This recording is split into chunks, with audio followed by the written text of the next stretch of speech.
ಸಮಗ್ರ ಜೀವನ ಶೈಲಿಯಲ್ಲಿ ಇವತ್ತಿನ ಕಾರ್ಯಕ್ರಮದಲ್ಲಿ ವಿಶೇಷವಾಗಿ ಏನಂದ್ರೆ ಈ ಪಂಚಕರ್ಮಗಳಂತಿದೆಯಲ್ಲ, ಪಂಚಕರ್ಮಗಳಂತ ಆಯುರ್ವೇದದಲ್ಲಿ ನೀವು ಕೇಳಿರ್ತೀರಿ.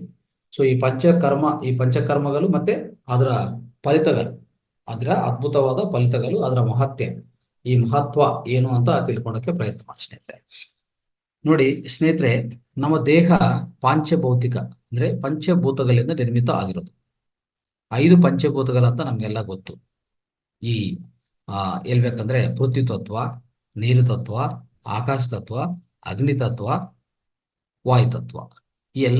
ಈ ಪಂಚಭೂತಗಳಿಂದ ನಿರ್ಮಿತ ಆಗಿರುವಂತ ಈ ಪಾಂಚಭೌತಿಕ ದೇಹ ಏನಾಗ್ತಾ ಇರ್ತದೆ ಅಂದ್ರೆ, ಸಾಧಾರಣವಾಗಿ ನಾವು ಆರೋಗ್ಯವಂತವಾಗಿರ್ತೀವಿ, ಆದ್ರೆ ಅನಾರೋಗ್ಯವಂತವಾಗ ಕಾರಣಗಳು ತುಂಬಾ ಇರ್ತದೆ. ಅಂದ್ರೆ ನಮ್ಮ ದೇಹ ಒಳಗಡೆ ಈ ಪಂಚಭೂತಗಳು ಏನಾಗತ್ತೆ, ಖಂಡಿತವಾಗಿ ಸ್ವಲ್ಪ ಅಸಮತೋಲ್ಯ ಆಗ್ತಾ ಇರ್ತದೆ ಅವಾಗವಾಗ.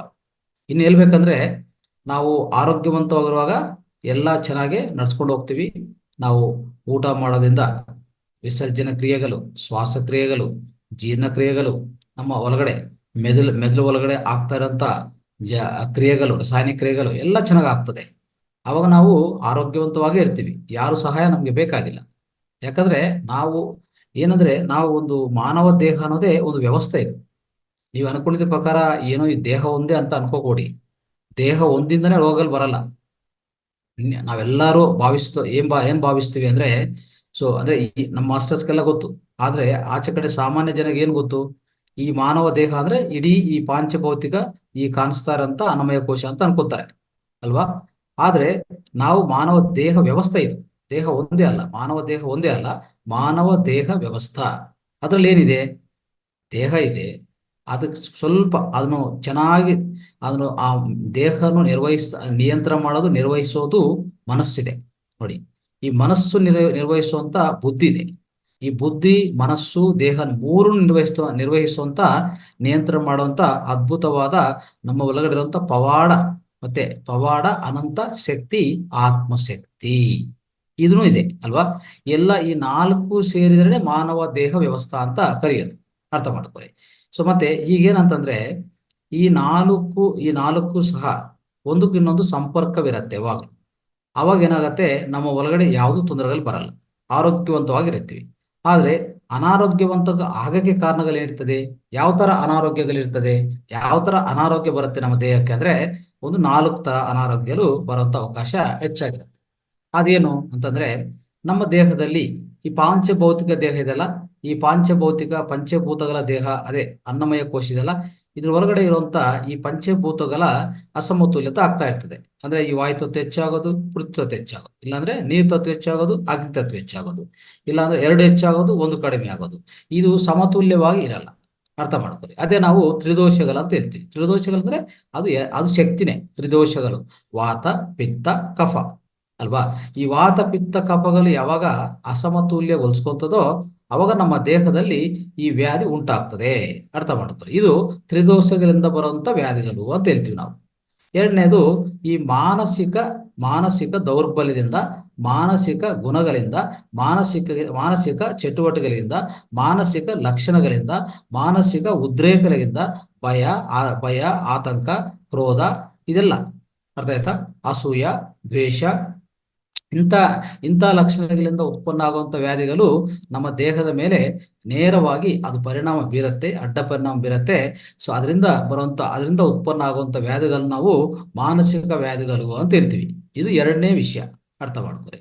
ಇನ್ನು ಮೂರನೇ ವಿಷಯ, ಮೂರನೇ ತರ ಯಾವ ತರ ವ್ಯಾಧಿಗಳು ನಮ್ಗೆ ಉಂಟಾಗತ್ತೆ ದೇಹಕ್ಕಂದ್ರೆ, ಯಾವುದೇ ಒಂದು ವಿಷಸರ್ಪಗಳು, ಕೀಟಕಗಳ ಕಡಿತ, ವಿಷಸರ್ಪಗಳ ಕಡಿತ ಅಂದ್ರೆ ವಿಷ ಜಂತುಗಳ ಕಡಿತ, ಹೇಳ್ಬೇಕಂದ್ರೆ ಪ್ರಮಾದಗಳಾಗೋದು, ಆಕ್ಸಿಡೆಂಟ್ಸ್ ಆಗೋದು. ಸೊ ಹಠಾತ್ ಆಗಿ ಆಗುವಂತ ಈ ಪರಿಣಾಮಗಳಿಂದ ಇದರಿಂದ ಬರುವಂತ ವ್ಯಾಧಿಗಳು ಅದೊಂದು ವಿಧಗಳ ವ್ಯಾಧಿಗಳು ಅಂತ ಹೇಳ್ಬೋದು. ಇದು ಮೂರನೇ ವಿಧ ಅಂತ ತಿಳ್ಕೊಳ್ಳಿ.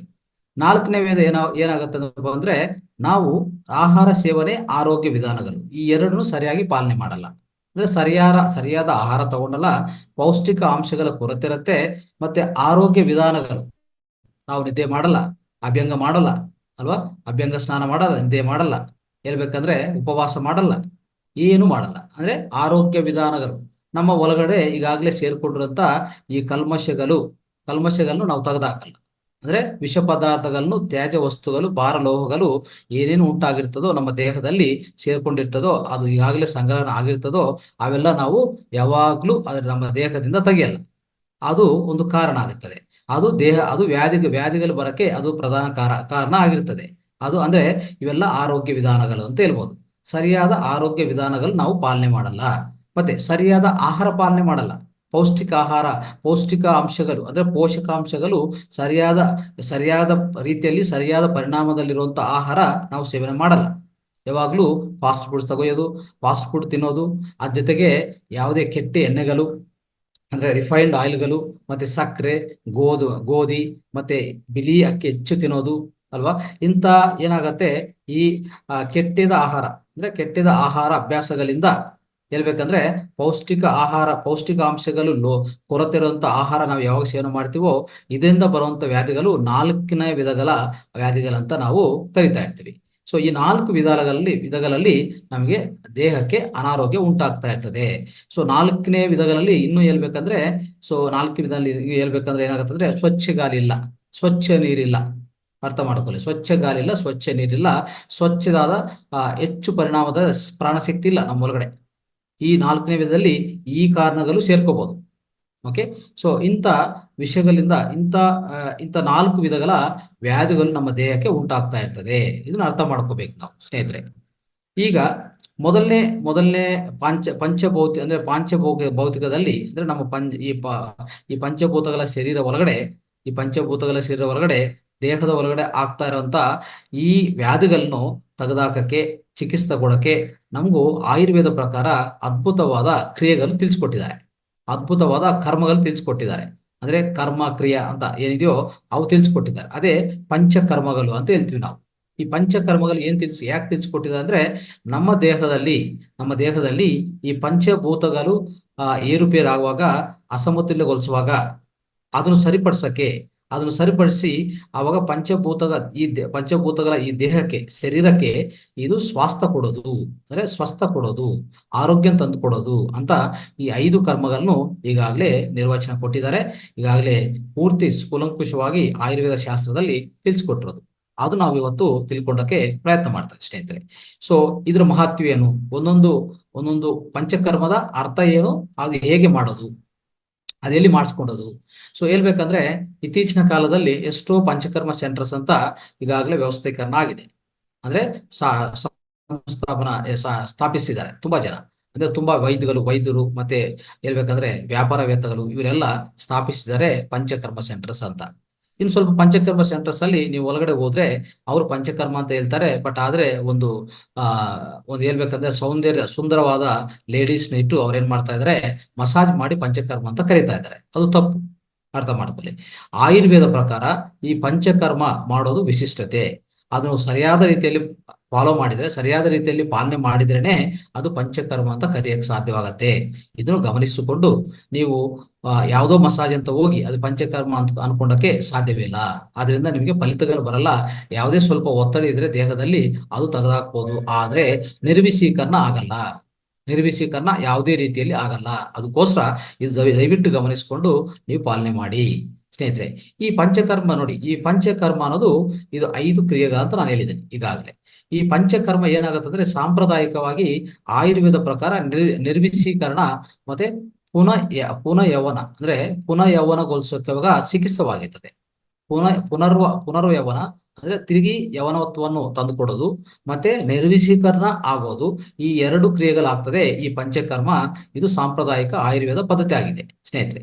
ಸೊ ಇದು 5 ಕ್ರಿಯೆಗಳು ಅಥವಾ 5 ಚಿಕಿತ್ಸೆಗಳಂತ ಹೇಳ್ತಾ ಇರ್ತೀವಿ. ಈ ಚಿಕಿತ್ಸೆಗಳು ಏನ್ ಮಾಡುತ್ತೆ ಅಂದ್ರೆ, ನಮ್ಮ ಒಳಗಡೆ ಜೀವಾಣು ಕಣಗಳು ಅಂದ್ರೆ ಎಲ್ಲಾ ಜೀವ ಕಣಗಳು ಏನಿದೆಯೋ, ಜೀವ ಕಣಗಳು ಅಂದ್ರೆ ಜೀವಕೋಶಗಳಿದೆಯೋ ಅದರಲ್ಲಿ ಅದು ಎಲ್ಲಾದ್ರೂ ಶುದ್ಧೀಕರಣ ಮಾಡ್ತಾ ಇರ್ತದೆ ಅಂತ ಹೇಳ್ಬೋದು.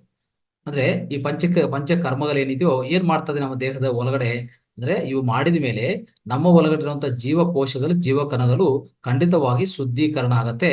ಹೇಳ್ಬೇಕಂದ್ರೆ ಸೊ ಪುನರ್ನಿರ್ಮಾಣ ಆಗುವಂತ ಅವಕಾಶ ಇದೆ. ಜೊತೆಗೆ ದೋಷಗಳು ನಮ್ಮ ಒಳಗಡೆ, ನಮ್ಮ ದೇಹದ ಶಕ್ತಿ ಇದೆಯಲ್ಲ, ದೇಹದ ಶಕ್ತಿ ಅಂದ್ರೆ ದೋಷಗಳು, ವಾತ ಪಿತ್ತ ಕಫ ದೋಷ ಇವೆಲ್ಲಾನು ಸಮತೋಲನಗೊಳಿಸುವಂತ ಅವಕಾಶ ಕೊಡುತ್ತೆ ಈ ಪಂಚಕರ್ಮಗಳಿಂದ. ಸೊ ಒಟ್ಟಾರೆ ಏನಾಗತ್ತಂದ್ರೆ ಅದ್ಭುತವಾದ ಆರೋಗ್ಯವನ್ನು ಪುನಃಸ್ಥಾಪಿಸೋದು ತುಂಬಾ ಕಡ್ಡಾಯವಾಗಿ ಆಗತ್ತೆ, ಖಂಡಿತವಾಗಿ ಆಗತ್ತೆ. ಈ ಪಂಚಕರ್ಮದ ಪ್ರಾಥಮಿಕ ಅಂಶಗಳು ಮತ್ತು ಅದು ಪ್ರಯೋಜನಗಳು ಹೇಗಿರುತ್ತೆ ಅಂದ್ರೆ, ಮೊದಲನೇದಾಗಿ ಆ ಪ್ರಾಥಮಿಕ ಅಂಶಗಳು ಯಾವುವು ಅಂದ್ರೆ ಪ್ರಾಥಮಿಕ ಕ್ರಿಯೆಗಳು, 5 ಕ್ರಿಯೆಗಳು ಯಾವುದು ಅಂತ ತಿಳ್ಕೊಂಡಕ್ಕೆ ನಾವು ಪ್ರಯತ್ನ ಮಾಡೋಣ. ಈ ಪಂಚಕರ್ಮದಲ್ಲಿ ಮೊದಲನೇ ಕ್ರಿಯೆ ನೋಡಿ, ಈ ಪಂಚಕರ್ಮದ 5 ಕ್ರಿಯೆಗಳು ಇಲ್ಲ 5 ಘಟಕಗಳು ಯಾವ್ಯಾವ್ದು? ಮೊದಲನೇ ಕ್ರಿಯೆ ಏನು? ಇದರಲ್ಲಿ ವಾಮನ. ಸ್ನೇಹಿತರೆ, ಈ ಪಂಚಕರ್ಮದಲ್ಲಿ 5 ಕ್ರಿಯೆಗಳಲ್ಲಿ ಮೊದಲನೇ ಪಂಚಕರ್ಮ, ಮೊದಲನೇ ಕರ್ಮ ಅಂತ ಮೊದಲನೇ ಕ್ರಿಯೆ ಅನ್ನೋದು ವಾಮನ. ಇದನ್ನು ಎಮಸಿಸ್ ಅಂತ ಹೇಳ್ತಾ ಇರ್ತೀವಿ. ಎಮಸಿಸ್ ಅಂತ ಇಂಗ್ಲಿಷ್ ಅಲ್ಲಿ ಎಮಸಿಸ್ ಅಂತ ಕರಿತೀವಿ. ಯಾವುದು? ವಾಮನ. ಈ ವಾಮನದ ಏನಪ್ಪಾ ಅಂದ್ರೆ ಉಸಿರಾಟ ಮತ್ತು ಜಠರಗಲ ಅಂದ್ರೆ ಜೀರ್ಣಕೋಶಕ್ಕೆ ಸಂಬಂಧಿತ ಮತ್ತೆ ಉಸಿರಾಟ ವ್ಯವಸ್ಥೆಗೆ ಸಂಬಂಧಿತ ಯಾವುದೇ ವಿಷಯ ಇದ್ರೆ ಅದೆಲ್ಲಾನು ಹೊರಗಾಕಲು, ಅದೆಲ್ಲ ಆಚೆ ಕಡೆ ಕಳ್ಸೋದು, ಹೋಗಲಾಡಿಸೋದು, ಆಚೆ ಕಡೆ ಕಳ್ಸೋದಕ್ಕೆ ಅದ್ಭುತವಾದ ಪ್ರಕ್ರಿಯೆ ಇದೆ. ಏನ್ ಮಾಡ್ಬೋದು, ಯಾವ ತರ ಮಾಡ್ತಾರೆ ಅಂದ್ರೆ, ಸೊ ಸಂಕ್ಷಿಪ್ತವಾಗಿ ಹೇಳ್ಬೇಕಂದ್ರೆ, ಇದು ಸುದೀರ್ಘವಾಗಿ ಚರ್ಚೆ ಆಗಲ್ಲ ನಮ್ಗಿರುವಂತ ಸಮಯದಿಂದ. ಖಂಡಿತವಾಗಿ ಯಾವುದು ಸಂಕ್ಷಿಪ್ತವಾಗಿ ತಿಳ್ಕೊಳಕ್ ಹೋದ್ರೆ, ಇವರು ವಾಮಿಟಿಂಗ್ ಮಾಡಿಸ್ತಾರೆ. ಈ ವಾಂತಿಯನ್ನು ಪ್ರಚೋದಿಸ್ತಾರೆ. ಯಾವ ತರ ಮಾಡ್ತಾರೆ ಅಂದ್ರೆ, ಸೊ ನಾವು ಇಂದಿನ ತರಗತಿಯಲ್ಲಿ ಸ್ವಲ್ಪ ತಿಳ್ಕೊಂಡಿದ್ವಿ. ಏನಂತದು ಅಂದ್ರೆ, ನಾವು ಒಂದು ಖಾಲಿ ಹೊಟ್ಟೆಗೆ 1 ಲೀಟರ್ ನೀರು ತಗೊಂಡು ಅದಕ್ಕೆ ಸ್ವಲ್ಪ ಉಪ್ಪು ಸೇರಿಸ್ಕೊಂಡಿದ್ರೆ, ಅದನ್ನು ಸೊ ಆ 1 ಲೀಟರ್ ನೀರನ್ನು ಹಾಗೆ ಸೇವನೆ ಮಾಡಿದ್ರೆ, ನಾವು ಹೊರಗಡೆ ಹೋದ್ಮೇಲೆ ಏನಾಗುತ್ತೆ, ಅದು ವಾಮಿಟಿಂಗ್ನು ಸೃಷ್ಟಿ ಮಾಡತ್ತೆ. ಆ ವಾಮಿಟಿಂಗ್ ಮಾಡುವಾಗ ಏನಾಗತ್ತೆ, ನಮ್ಮ ಜೀರ್ಣಕೋಶ ಒಳಗಡೆ ಯಾವ್ದ್ಯಾವ್ದು ಜೀರ್ಣ ಆಗಿಲ್ಲ, ಹಾಗೆ ಮಿಕ್ಕೋಗಿತ್ತದೋ, ಹಾಗೆ ಉಳ್ಕೊಂಡಿದ್ದೋ ಅಂತ ಎಲ್ಲಾ ಆಹಾರ ಪದಾರ್ಥ ಆಚೆ ಕಡೆ ಬಂದ್ಬಿಡ್ತದೆ. ಅಂದ್ರೆ ಇವೆಲ್ಲ ವಿಷ ಪದಾರ್ಥವಾಗಿ ಪರಿವರ್ತನೆ ಆಗುವಂತ ಅವಕಾಶ ಇದೆ ಹಾಗೆ ಬಿಟ್ರೆ. ಆದ್ರೆ ಈ ವಾಮಿಟಿಂಗ್ ಮಾಡುವಾಗ, ಈ ವಾಮನ ಅನ್ನೋಂತ ಈ ಕ್ರಿಯೆಯನ್ನು ನಾವು ಮಾಡುವಾಗ ಖಂಡಿತವಾಗಿ ಎಲ್ಲ ಆಚೆ ಕಡೆ ಬಂದ್ಬಿಡ್ತದೆ. ಅಂದ್ರೆ ಈ ವ್ಯರ್ಥ ಎಲ್ಲ ನಾವು ತೆಗೆದುಹಾಕಿದೀವಿ. ಯಾವುದಿಂದ? ಬಾಯಿಂದ ತೆಗೆದುಹಾಕಿದೀವಿ. ಸೊ ಇದಕ್ಕೂ ಅದ್ಭುತವಾದ ಕ್ರಿಯೆ ವಾಮನ ಕ್ರಿಯೆ. ಇದು ಆಯುರ್ವೇದ ಸೆಂಟರ್ ಅಲ್ಲಿ ಖಂಡಿತವಾಗಿ ಮಾಡ್ತಾರೆ, ನೀವು ಮಾಡಿಸ್ಕೋಬಹುದು. ಅದಕ್ಕೆ ನಾವೇನ್ ಹೇಳ್ತೀವಿ ಅಂದ್ರೆ, ತಿಂಗಳಿಗೆ 1 ಸರಿ 2 ಸರಿ ಆಯುರ್ವೇದ ಸೆಂಟರ್ಗೆ ಹೋಗಿ. ಆದಷ್ಟು ನೋಡಿ, ನಾವು ಎಷ್ಟೋ ಖರ್ಚು ಮಾಡ್ತಾ ಇರ್ತೀವ. ಈಗ ನೋಡಿ, ನಮ್ಮ ಈ ಮಾಡರ್ನ್ ಪದ್ಧತಿಯಲ್ಲಿ ಇಂಥ ಕ್ರಿಯೆಗಳು ಇದೆಯಾ ಯಾವ್ದನ್ನ? ನಿಮ್ಗೆ ಗೊತ್ತಿರೋ ಪ್ರಕಾರ ಏನ್ ಮಾಡ್ತಾರೆ? ನಿಮ್ಗೆ ವ್ಯಾಧಿ ಬಂದ್ರೆ ವ್ಯಾಧಿ ಕಂಡಿಡ್ತಾರೆ, ಅದು ಡಯಾಗ್ನೋಸ್ ಮಾಡ್ತಾರೆ. ಸೊ ಅದಕ್ಕೂ ಎಷ್ಟೋ ಪರೀಕ್ಷೆಗಳಿದೆ. ಅವ್ದು ಯಾವ್ದು ನಿಮ್ಮ ನಾಡಿ ನೋಡಲ್ಲ. ನಮ್ಮ ಆಯುರ್ವೇದ ಪ್ರಕಾರ ಏನದು? ನಮ್ಮ ನಾಡಿ ಪರೀಕ್ಷೆ ಮಾಡ್ಬೇಕು. ನಾಡಿ ಪರೀಕ್ಷೆ ಮಾಡಿದ್ರೆ ನಮ್ಗೆ ಗೊತ್ತಾಗತ್ತೆ ಒಳಗಡೆ ವಾತ ಪಿತ್ತ ಕಫ ಯಾವ್ದು ಉಂಟಾಗಿದೆ, ಯಾವ್ದು ಹೆಚ್ಚಾಗಿದೆ, ಯಾವ್ದು ಕಡಿಮೆ ಆಗುತ್ತೆ ನಮ್ಗೆ ಗೊತ್ತಾಗತ್ತೆ. ಆದ್ರೆ ಅದೆಲ್ಲ ಮಾಡಲ್ಲ ಅವರು. ನೇರವಾಗಿ ನೀವು ಹೋಗಿ ಕೂತ್ಕೊಂಡ್ರೆ ಮೆಷಿನ್ ಇಡ್ತಾರೆ, BP ಚೆಕ್ ಮಾಡ್ತಾರೆ, ಆಮೇಲೆ ಡಯಾಬಿಟಿಸ್ ಚೆಕ್ ಮಾಡ್ತಾರೆ, ಆಮೇಲೆ ಯೂರಿನ್ ಟೆಸ್ಟ್ ಮಾಡ್ತಾರೆ, ಅಂದ್ರೆ ಬ್ಲಡ್ ಟೆಸ್ಟ್ ಮಾಡ್ತಾರೆ. ಇವೆಲ್ಲ ಮಾಡಿ ಅದರಲ್ಲಿ ಏನೇನು ಪ್ಯಾರಾಮೀಟರ್ಸ್, ಏನೇನು ಅಂಶಗಳು ಹೆಚ್ಚಾಗಿದೆ ಕಡಿಮೆ ಆಗಿದೆ ಅಂತ ನೋಡ್ತಾರೆ. ಅದು ಪ್ರಕಾರ ನಿಮ್ಗೆ ಟ್ರೀಟ್ಮೆಂಟ್ ಶುರು ಮಾಡ್ತಾರೆ ಅಲ್ವಾ. ಇಲ್ಲಿ ಏನು ನಿಮ್ಮಿಂದ ಏನ್ ತಿಳ್ಕೊಂಡಿದಾರೆ ಅವರು? ನಿಮ್ಮ ಮನಸ್ಥಿತಿ ಏನಾದ್ರು ಸ್ಟಡಿ ಮಾಡಿದ್ರಾ? ನಿಮ್ಮ ಈ ಮನೋಮಯ ಕೋಶವನ್ನು ಸ್ಟಡಿ ಮಾಡಿದ್ರಾ? ನಿಮ್ಮ ಆಹಾರ ಶೈಲಿ ಸ್ಟಡಿ ಮಾಡಿದ್ರಾ? ನಿಮ್ಮ ಜೀವನ ಶೈಲಿ ಸ್ಟಡಿ ಮಾಡಿದ್ರಾ? ಏನು ಇಲ್ಲ ಅಲ್ವಾ. ಅವಾಗ ಪರಿಹಾರ ಹೇಗಾಗತ್ತೆ? ನಿಮ್ಮ ಈ ದೇಹಕ್ಕೆ, ಈ ಮನಸ್ಸಿಗೆ, ಆ ಎರಡಕ್ಕೂ ಸಂಬಂಧಿತ ಯಾವುದೇ ಪರಿಹಾರಗಳು ಕೊಡಕ್ ಸಾಧ್ಯವಿಲ್ಲ ಈ ತರ ಮಾಡ್ತಾರೆ ಸ್ನೇಹಿತರೆ. ಸೊ ಅದು ಅರ್ಥ ಮಾಡ್ಕೊಳ್ಳಿ ಮೊದಲನೇದು. ಸೊ ಅದಕ್ಕೋಸ್ಕರ ಏನಾಗತ್ತೆ, ವ್ಯಾಧಿಗಳು ಬರುವಾಗ ಖಂಡಿತವಾಗಿ ಆಯುರ್ವೇದ ಪ್ರಕಾರ ಹೋದ್ರೆ ಈ ತರ ಈ ಎಲ್ಲಾ ಮನೋಸ್ಥಿತಿ, ದೇಹನು ಎಲ್ಲ, ಅದೇ ಆರೋಗ್ಯ ಶೈಲಿ, ಆಹಾರ ಶೈಲಿ ಎಲ್ಲ ಸ್ಟಡಿ ಮಾಡಿದ್ಮೇಲೆ ಇನ್ನು ಹೇಳ್ಬೇಕಂದ್ರೆ ಹೋಮಿಯೋಪತಿ ಹಾಗೆ ಆಗತ್ತೆ. ಹೋಮಿಯೋಪತಿ ಸಹ ಏನ್ ಮಾಡ್ತಾರೆ, ನಿಮ್ ಮನಸ್ಸನ್ನು ಪೂರ್ತಿ ಸ್ಟಡಿ ಮಾಡ್ತಾರೆ, ನಿಮ್ ಮನೋಸ್ಥಿತಿಯನ್ನು ಪೂರ್ತಿ ಅಧ್ಯಯನ ಮಾಡ್ತಾರೆ ಅವರು. ಸೊ ಆತರ ಆಗ್ತಾ ಇರ್ತದ್ದು. ಅದು ಒಳ್ಳೆ ಸಮಗ್ರ ಆರೋಗ್ಯ ಪದ್ಧತಿಗಳು ಹೇಳ್ಬೇಕಂದ್ರೆ, ಸಂಪೂರ್ಣ ಆರೋಗ್ಯ ಪದ್ಧತಿಗಳಂತ ನಾವ್ ಹೇಳ್ಬೋದು. ಆದ್ರೆ ನೋಡಿ, ಇತ್ತೀಚಿನ ಕಾಲದಲ್ಲಿ ಮಾಡರ್ನ್ ಮೆಡಿಸಿನ್ ಸಿಸ್ಟಮ್ ಅಲ್ಲಿ ಇದೆಲ್ಲ ಪದ್ಧತಿಗಳು ಇಲ್ಲ ಅಂತ ನಮ್ಗೆ ಅರ್ಥ ಆಗ್ತದೆ ಅಲ್ವಾ. ಸೊ ಆದ್ರೆ ಯಾವುದೇ ಒಂದು ವ್ಯಾಧಿ ಉಂಟಾಗಿದೆ ಅಂದ್ರೆ ಅವರು ಕೊಡೋದೇನು? ಮದ್ದು ಕೊಡ್ತಾರೆ, ಅಂದ್ರೆ ಮೆಡಿಸಿನ್ ಕೊಡ್ತಾರೆ. ಅದನ್ನು ಸ್ವಲ್ಪ ವಿಷಪೂರಿತವಾಗಿ ಕೆಮಿಕಲ್ ಮೆಡಿಸಿನ್ ಅಂತ ಇಟ್ಕೊಳ್ಳಿ, ಅದು ಕೊಡ್ತಾರೆ. ಆದ್ರಿಂದ ಅಡ್ಡ ಪರಿಣಾಮಗಳು ಇದೆ ಅಂತ ನಮ್ಗೆ ಎಷ್ಟೋ ಬುಕ್ಗಳು ಪಡೆದಿದ್ದಾರೆ, ನಾವು ಹೇಳೋದಿಲ್ಲ. ಸೊ ಇಡೀ ಪ್ರಪಂಚದಲ್ಲಿ ಎಷ್ಟೋ ಡೆತ್ ಬೈ ಮೆಡಿಸಿನ್ ಅಂತ ಒಂದು ಬುಕ್ ಇದೆ. ಇದೆಲ್ಲ ಬಾಹ್ಯಾಟವಾಗಿದೆ.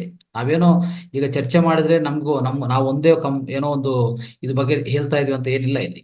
ಓಕೆ, ಎಷ್ಟು ಬುಕ್ಸ್ಗಳಂದ್ರೆ ಡೆತ್ ಬೈ ಮೆಡಿಸನ್ ಅಲ್ವಾ, ಇಂಥದೆಲ್ಲ ದೊಡ್ಡ ದೊಡ್ಡ ಬುಕ್ಗಳಿದೆ. ಅದನ್ನು ಬರೆದಿರೋದು ಅಮೆರಿಕನ್ ಸೈಂಟಿಸ್ಟ್ಗಳು, ತಜ್ಞರು ಬರೆದಿರುವಂತ ಬುಕ್ಸ್ಗಳು. ಅವೆಲ್ಲ ಓದ್ರೆ ನಿಮ್ಗೂ ಅರ್ಥ ಆಗತ್ತೆ ಏನೇನು ಈ truth truth about the drugs ಅಂತ ಇನ್ನೊಂದು ಬುಕ್ ಇದೆ, ಟ್ರೂತ್ ಅಬೌಟ್ ದ ಡ್ರಗ್ಸ್. ಅದನ್ನು ಅದ್ಭುತವಾದ ಬುಕ್. ಈ ತರ ಇದೆ ಸ್ನೇಹಿತರೆ. ಇಲ್ಲೇನಂದ್ರೆ ಅವ್ರು ಕೊಡುವಂಥದ್ದು ಕೆಮಿಕಲ್ ಮೆಡಿಸಿನ್, ಅದರಿಂದ ಅಡ್ಡ ಪರಿಣಾಮ. ಇನ್ನೊಂದು ಏನ್ ಮಾಡ್ತಾರೆ, ವ್ಯಾಧಿ ಉಂಟಾಗಿದೆ ಅಂದ್ರೆ ಆ ಆ ಅವಯವವನ್ನು ತೆಗೆದಾಕ್ತೀವಿ ಅಂತ ಹೇಳ್ತಾರೆ. ನಾನು ಆಪರೇಷನ್ ಮಾಡ್ತೀನಿ, ಶಸ್ತ್ರಚಿಕಿತ್ಸೆ ಮಾಡ್ತೀನಿ ಅಂತ ಹೇಳ್ತಾರೆ. ಆ ಥರ ಆಗಲ್ಲ ಸ್ನೇಹಿತರೆ. ಯಾವಾಗಲೂ ಆ ಥರ ಆರೋಗ್ಯ ತಂದುಕೊಡೋಕೆ ಸಾಧ್ಯವಿಲ್ಲ. ಸಂಪೂರ್ಣ ಆರೋಗ್ಯ ಆಗಲ್ಲ. ಏನ್ ಮಾಡ್ಬೇಕು ನಾವು ಗೊತ್ತಾ? ಅನಾರೋಗ್ಯ ಆಗಿದೆ ಅಂದ್ರೆ ನಮ್ಮ ಒಳಗಡೆ ಏನು ಪ್ರಾಬ್ಲಮ್ ಆಗಿದೆ, ಏನು ತೊಂದರೆ ಆಗಿದೆ ತಿಳ್ಕೊಬೇಕು ಫಸ್ಟ್. ಅಂದ್ರೆ ನಮ್ಮ ಒಳಗಡೆ ರಕ್ತ ದೋಷ ಆಗಿದೆಯಾ, ಜೀವಕಣಗಳು ಸತ್ತು ಹೋಗ್ತಾ ಇದೆಯಾ, ಇಲ್ಲ ಹೆಚ್ಚು ವಿಷ ಸೇರ್ಕೊಂಡಿದ್ಯಾ, ಹೆಚ್ಚು ಟಾಕ್ಸಿನ್ ಸೇರ್ಕೊಂಡಿದ್ಯಾ, ಅದನ್ನ ಸರಿಪಡಿಸಿ ಸಾಕು. ಅದಕ್ಕೆ ಅಲ್ಲ ಈ ಪಂಚಕರ್ಮಗಳು ಸೃಷ್ಟಿ ಮಾಡಿರೋದು. ನಮ್ಮ ಯಾರು ಕೊಟ್ಟಿರೋದು ಇವೆಲ್ಲ? ಈ ಜ್ಞಾನ ಯಾರು ಕೊಟ್ಟಿದ್ದಾರೆ? ಆಯುರ್ವೇದ ಅಂತ ಈ ಮಹಾಗ್ರಂಥಗನ್ನು, ಈ ಮಹಾಗ್ರಂಥ ಅನ್ನೋದು ಅಥರ್ವ ವೇದದಿಂದ ಬಂದಿರೋದು. ಇದು ಅಥರ್ವ ವೇದದಿಂದ ಬಂದಿರುವಂಥದ್ದು ಆಯುರ್ವೇದ ಭಾಗ, ಅರ್ಥ ಮಾಡ್ಕೊಳ್ಳಿ. ಇದನ್ನು ಬೆಳೆಸಿರೋದು ಹೇಳ್ಬೇಕಂದ್ರೆ ಸುಶ್ರುತ ಮಹರ್ಷಿ, ಚರಕ ಮಹರ್ಷಿ, ಮತ್ತೆ ಆ ಜೊತೆಗೆ ವಾಗ್ಭಟಾಚಾರ್ಯ, ಇಂಥ ಅದ್ಭುತವಾದ ವ್ಯಕ್ತಿಗಳು, ಇಂಥ ಅದ್ಭುತವಾದ ಮಹಾಯೋಗಿಗಳು ಇವರೆಲ್ಲ. ಈ ಯೋಗಿಗಳು ಸೃಷ್ಟಿ ಮಾಡಿ ಇದನ್ನೆಲ್ಲ ನಮ್ಮ ಇಡೀ ಮಾನವ ಕುಲ ಕೊಟ್ಟಿರುವಂತ ಅದ್ಭುತವಾದ ಶಾಸ್ತ್ರ ಇದು. ಈ ಆಯುರ್ವೇದ ಶಾಸ್ತ್ರ, ಇದೊಂದು ಶಾಸ್ತ್ರ, ಇದೊಂದು ಸೈನ್ಸ್ ಆಫ್ ಲೈಫ್ ಅಂತ ಹೇಳ್ತೀವಿ ಗೊತ್ತಾ? Ayurveda means what? ಆಯುರ್ವೇದ ಅಂದ್ರೆ ಸೈನ್ಸ್ ಆಫ್ ಲೈಫ್, ಜೀವನ ಶಾಸ್ತ್ರ. ಅರ್ಥ ಮಾಡ್ಕೊಳ್ಳಿ. ಇಲ್ಲಿ ಸ್ನೇಹಿತರೆ, ಈಗ ಮೊದಲನೇ ಕ್ರಿಯೆ ನಾವು ಅರ್ಥ ಮಾಡ್ಕೊಂಡಿದ್ವಿ. ಎರಡನೇ ಕ್ರಿಯೆ ಏನಾಗತ್ತೆ? ವಿರೇಚನ. ನೋಡಿ, ವಿರೇಚನ ಅಂದ್ರೆ ಏನು? ಶುದ್ಧೀಕರಣ ಮಾಡ್ಕೊಳ್ಳೋದು. ಈ ವಿರೇಚನದಿಂದ ಏನ್ ಶುದ್ಧಿ ಆಗತ್ತೆ? ದೊಡ್ಡ ಕರ್ಲು ಖಂಡಿತವಾಗಿ ಶುದ್ಧಿ ಆಗತ್ತೆ. ಕೋಲನ್ ಅಂತ ಹೇಳ್ತೀವಲ್ಲ, ಅದು ಶುದ್ಧಿ ಆಗತ್ತೆ. ಇನ್ನು ಹೇಳ್ಬೇಕಂದ್ರೆ ಎರಡು ಕರ್ಲ್ ಅಂತ ಇಟ್ಕೊಳ್ಳಿ, ಸಣ್ಣ ಕರ್ಲು ದೊಡ್ಡ ಕರ್ಲು ಎಲ್ಲ ಎರಡು ಶುದ್ಧೀಕರಣ ಮಾಡ್ಕೋಬಹುದು, ಸ್ವಚ್ಛಗೊಳಿಸ್ಕೋಬಹುದು. ಅದ್ರ ಒಳಗಡೆ ಇರುವಂತ ಈ ಭಾರಲೋಹಗಳು, ಈ ತ್ಯಾಜ್ಯ ವಸ್ತುಗಳು, ವಿಷ ಪದಾರ್ಥಗಳೆಲ್ಲ ಹೊರಗಾಗ್ತಿವಿ ಇದರಿಂದ, ಈ ಪದ್ಧತಿಯಿಂದ, ವಿರೇಚನದಿಂದ ಹೇಳ್ಬೇಕಂದ್ರೆ ಖಂಡಿತವಾಗಿ ಹೊರಗಾಗ್ತಿವಿ.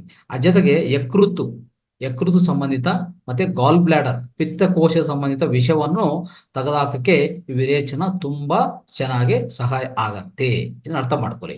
ಇದು ಎರಡನೇ ಪದ್ಧತಿ ಸ್ನೇಹಿತರೆ. ಆಮೇಲೆ ಮೂರನೇ ಪದ್ಧತಿ ಏನಿದೆ ಅಂತ ನೋಡೋಣ. ಅದು ಬಸ್ತಿ ಸ್ನೇಹಿತರೆ. ಬಸ್ತಿ ಅಂದ್ರೆ ಏನು? Enema therapy. ನೋಡಿ, ಈ ಎನಿಮಾ ಥೆರಪಿ ನೀವು ಮಾಡ್ಕೋಬಹುದು. ಈಗಾಗಲೇ ಎಷ್ಟೋ ನಾವು ತಿಳಿಸ್ಕೊಟ್ಟಿದೀವಿ ಪದ್ಧತಿ, ಮತ್ತೆ ಅದಕ್ಕೆ ಬೇಕಾಗಿರೋ ಪರಿಕರ ಹೇಗೆ ಮಾಡ್ಕೋಬೇಕು, ಅದೆಲ್ಲ ಪ್ರೊಸೀಜರ್ ಅಂತ ತಿಳಿಸ್ಕೊಟ್ಟಿದ್ವಿ. ಆದ್ರೆ ನಿಮ್ಗೆ ಅನುಕೂಲ ಆಗಿಲ್ಲ ಅಂದ್ರೆ ಆಯುರ್ವೇದ ಸೆಂಟರ್ಗೆ ಹೋಗಿ ದಯವಿಟ್ಟು ಅವರು ಮಾಡ್ಕೊಡ್ತಾರೆ, ಅವರು ಸಹಾಯ ಮಾಡ್ತಾರೆ. ನೋಡಿ, ಈ ಬಸ್ತಿ ಎನಿಮಾ ಥೆರಪಿ ಏನ್ ಮಾಡುತ್ತೆ? ಸೊ ಇದು ಈಗಾಗಲೇ ಅನ್ಕೊಂಡಿದ್ದ ಪ್ರಕಾರ ವಿರೇಚನ ದೊಡ್ಡ ಕರ್ಲು ಪೂರ್ಣವಾಗಿ ಸ್ವಚ್ಛಗೊಳಿಸ್ತದೆ ಅಲ್ವಾ? ಈಗ ಬಸ್ತಿ ಅನ್ನೋದು ಏನ್ ಮಾಡುತ್ತೆ? ಕೋಲನ್ ಅಂತ ಒಂದಿದೆ. ಕೋಲನ್ ದೊಡ್ಡ ಕರ್ಲಿಂದ ಲಾಸ್ಟ್ ಭಾಗ, ಅದು ಎಲ್ಲಿ ನಾವು ವಿಸರ್ಜನೆ ಮಾಡಕ್ ಮುಂಚೆ ಇರುವಂತ ಲಾಸ್ಟ್ ಭಾಗ, ಇದು ಕೋಲನ್. ಇದು ಹೇಳ್ಬೇಕಂದ್ರೆ ಸ್ನೇಹಿತರೆ, ಈ ಕೋಲನ್ ಅಂತ ಪ್ರದೇಶ ಇದೆಯಲ್ಲ, ಇದು ನಮ್ಮ ದೇಹದಲ್ಲಿ ಅತ್ಯಂತ ವಿಷ ಪದಾರ್ಥಗಳು, ಅತ್ಯಂತ ಈ ವ್ಯರ್ಥಗಳಿರುವಂತ ಪ್ರದೇಶ ಅಂತ ಹೇಳ್ಬೋದು ಸ್ನೇಹಿತರೆ. ಇಲ್ಲಿ ಆಗ್ತಾ ಇರುವಂಥದ್ದು ಹೆಚ್ಚು ಕೆಟ್ಟ ಬ್ಯಾಕ್ಟೀರಿಯಾ ಡೆವಲಪ್ ಆಗ್ತಾ ಇರ್ತದೆ. ಇದೇ ನಮ್ಮ ಎಲ್ಲಾ ರೋಗಗಳ ಕಾರಣ, ನೀವು ಅರ್ಥ ಮಾಡ್ಕೋಬೇಕು. ಅದಕ್ಕೋಸ್ಕರ ಈ ಕೋಲನ್ ಅನ್ನು ಶುದ್ಧೀಕರಣ ಮಾಡೋದು ಅತಿ ಅವಶ್ಯಕತೆ, ಕಡ್ಡಾಯ. ಸೊ ಖಂಡಿತವಾಗಿ ಈ ಎಲ್ಲಾ ವಿಷಯವನ್ನು ತೆಗೆದುಹಾಕಕ್ಕೆ ಸೊ ಏನ್ ಮಾಡ್ತೀವಿ ಅಂದ್ರೆ ಈ ಎನಿಮಾ ಮಾಡ್ಕೊಂತೀವಿ. ಎನಿಮಾ ಅನ್ನೋದು ಸ್ವಚ್ಛ ನೀರಿಂದನೇ ಮಾಡ್ಕೋಬಹುದು. ಔಷಧದಿಂದ ಮಾಡ್ತಾರೆ, ಸ್ವಲ್ಪ ಔಷಧಿಯಿಂದನೂ ಮಾಡ್ಕೊಡ್ತಾರೆ. ಅದು ಇಲ್ಲಿ ನಮ್ಮ ಪಂಚಕರ್ಮ ಸೆಂಟರ್ ಅಲ್ಲಿ, ಆಯುರ್ವೇದ ಸೆಂಟರ್ ಅಲ್ಲಿ ಔಷಧಿಯಿಂದ ಮಾಡ್ಕೊಡ್ತಾರೆ. ನಾವಾದ್ರೆ ಮನೆಯಲ್ಲಿ ಸ್ವಚ್ಛ ನೀರಿಂದನೇ ಸೊ ಸಹಜವಾದ ನೀರಿಂದನೇ ನಾವು ಈ ಎನಿಮಾ ಮಾಡ್ಕೋಬಹುದು. ಆ ಪದ್ಧತಿ ನಿಮಗೆ ತಿಳಿಸ್ಕೊಟ್ಟಿದ್ವಿ. ಇದು ಮೂರನೇ ಸ್ನೇಹಿತರೆ. ನಾಲ್ಕನೇದು ಏನಪ್ಪಾ ಅಂದ್ರೆ ನಶ್ಯ. ನೋಡಿ, ಈ ಮೂಗಿನ ಆಡಳಿತ, ಮೂಗಿನ ಆಡಳಿತ ಅಂತ ಹೇಳ್ಬೋದು. ಅಂದ್ರೆ ಈ ಸೈನಸ್ಗಳು ಮತ್ತೆ ಉಸಿರಾಟದ ಕಾರ್ಯವನ್ನು ಸುಧಾರಿಸಲು ಈ ಮೂಗಿನ ಮೂಲಕ ಔಷಧ ತೈಲಗಳು ಅಥವಾ ಈ ಪುಡಿಗಳ ಆಡಳಿತ. ಅಂದ್ರೆ ಈ ಪೊಡಿ ಇಲ್ಲ ಅಂದ್ರೆ ಈ ಮೂಗಿಂದ ಏನ್ ಮಾಡ್ತೀವಿ? ಪೊಡಿ ನಶ್ಯ ಅಂದ್ರೆ ಪೊಡಿ ಮುಖಾಂತರ, ಇಲ್ಲ ಅಂದ್ರೆ ಯಾವುದೇ ತೈಲಗಳ ಮುಖಾಂತರ. ಸೊ ಉದಾಹರಣೆಗೆ ನಾನು ಹೇಳ್ತೀನಿ. ಈಗ ನಾನು ಪ್ರತಿ ಕ್ಲಾಸಲ್ಲಿ, ಇಂದಿನ ಕ್ಲಾಸಲ್ಲಿ ಎಷ್ಟೋ ಕ್ಲಾಸಲ್ಲಿ ನೇರ್ತಾ ಬಂದಿದ್ದೀನಿ. ನಾವು ಈ ಬ್ರೈನ್ ಡೆವಲಪ್ಮೆಂಟು ಮತ್ತೆ ಹೇಳ್ಬೇಕಂದ್ರೆ ಉಸಿರಾಟ ಸಮಸ್ಯೆಗಳು, ಈ ನೆಗಡಿ ಹೆಚ್ಚಾಗೋದು ಅಲ್ವಾ, ಇಂಥದೆಲ್ಲ ಆಗುವಾಗ ನಾನು ಹೇಳಿದ್ದೀನಿ, ಈ ನಮ್ಮ ಪಂಚಗವ್ಯಲಿರುವಂತ ಗೋಮೂತ್ರ ಇದೆಲ್ಲ, ಗೋ ಆರ್ಕ್, ಇದು ಪಂಚಗವ್ಯಲಿರುವಂತ ಗೀ ಅಂದ್ರೆ ನಮ್ಮ A2 ಗೀ ಅಂತ ಹೇಳ್ಬೇಕು. ಅಂದ್ರೆ ತುಪ್ಪ, A2 ತುಪ್ಪ, ಅದನ್ನು ದ್ರವ ತರ ಮಾಡ್ಕೊಂಡು 2 ಹನಿ ಇಲ್ಲಿ, 2 ಹನಿ ಈ ರಂಧ್ರದಲ್ಲಿ, 2 ಹನಿ ಇನ್ನೊಂದು ಮೂಗಿನ ರಂಧ್ರದಲ್ಲಿ ಹಾಕಿದ್ರೆ ಅದೇನಾಗತ್ತೆ? ನೀಟಾಗಿ ಈ ಶ್ವಾಸಕೋಶ ನಾಳಗಳು, ಈ ಶ್ವಾಸಕೋಶ ವ್ಯವಸ್ಥೆಯಲ್ಲಿ ಎಷ್ಟೋ ಸುಧಾರ ಆಗ್ತದೆ ಸ್ನೇಹಿತರೆ. ಸೊ ಈ ತರ ಆಗೋದು ಇದೊಂಥರ ನಶ್ಯ ತರನೇ ಅಂತ ಹೇಳ್ಬೋದು. ಇಲ್ಲಾಂದ್ರೆ ಸ್ವಲ್ಪ ಪೊಡಿ ಇದೆ, ಈಗಾಗಲೇ ಪುಡಿ ಯಾವ ತರ ಮಾಡ್ಕೊಂಡದನ್ನು ಇಂದಿನ ಕ್ಲಾಸಲ್ಲಿ ನಾವು ತಿಳ್ಕೊಂಡಿದ್ದೀವಿ. ಅಂದ್ರೆ ನೀವು ಮಾಡಕ್ ಸಾಧ್ಯವಾಗಲ್ಲ ಅಂದ್ರೆ ಖಂಡಿತವಾಗಿ ನೀವು ಆಯುರ್ವೇದ ಸೆಂಟರ್ಗೆ ಹೋಗಿ, ಪಂಚಕರ್ಮ ಸೆಂಟರ್ಗೆ ಹೋಗಿ.